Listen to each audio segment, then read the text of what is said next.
बिस्मिल्लाहिर्रहमानिर्रहीम। इंसान खता का पुतला है। हम सबसे गलतियां होती हैं, मगर अल्लाह ताला ने हमें एक ऐसी चाबी अता फरमाई है जो बख्शिश, सुकून और बरकत के दरवाजे खोल देती है, और वो चाबी है इस्तग़फ़ार, यानी अस्तग़फ़िरुल्लाह कहना।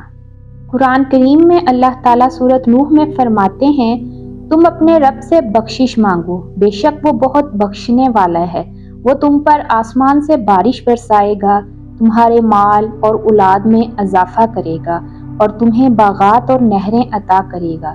ये आयत हमें याद दिलाती है कि इस्तग़फ़ार सिर्फ गुनाहों की माफ़ी नहीं लाता, बल्कि रिज़्क़ में कुशादगी, औलाद में बरकत और ज़िंदगी में सुकून और रहमत भी अता करता है।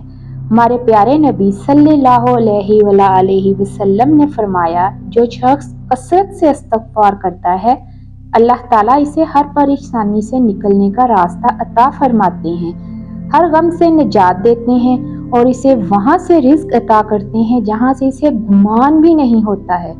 इसका मतलब ये है कि हम जब भी मुश्किलात में फंस जाएं या दिल हमारा बेसुकून हो जाए, अस्तग़फ़िरुल्लाह वो कुंजी है जो आसानियों के दरवाजे खोल देती है। ज़रा सोचें, हर बार जब आप दिल से अस्तग़फ़िरुल्लाह कहते हैं, गुनाह माफ़ हो जाते हैं, दुआएं कबूल होने लगती हैं, दिल को सुकून और रोशनी मिलती है। इस्तग़फ़ार को अपनी ज़िंदगी का हिस्सा बना लें।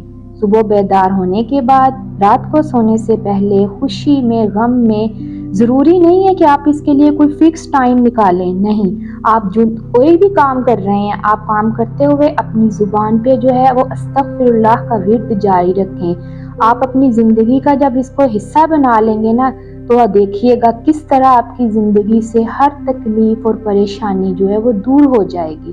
अल्लाह ताला हमें तौफ़ीक दे कि हम इस्तग़फ़ार को अपनी ज़ुबान का विर्द और दिल का सहारा बना लें। अस्तग़फ़िरुल्लाह, अस्तग़फ़िरुल्लाह, अस्तग़फ़िरुल्लाह। अगर आपको मेरी आज की ये वीडियो पसंद आई है, तो ऐसी मज़ीद अच्छी वीडियोस के लिए, अच्छी दुआओं के लिए, अच्छी बातों के लिए आप मेरे चैनल को सब्सक्राइब कर दें, लाइट ऑफ कुरान को। दुआ करती हूँ अल्लाह ताला से, अल्लाह ताला आपकी हर परेशानी, दुख तकलीफ़ को दूर करे। जज़ाकल्लाह। अल्लाह हाफ़िज़।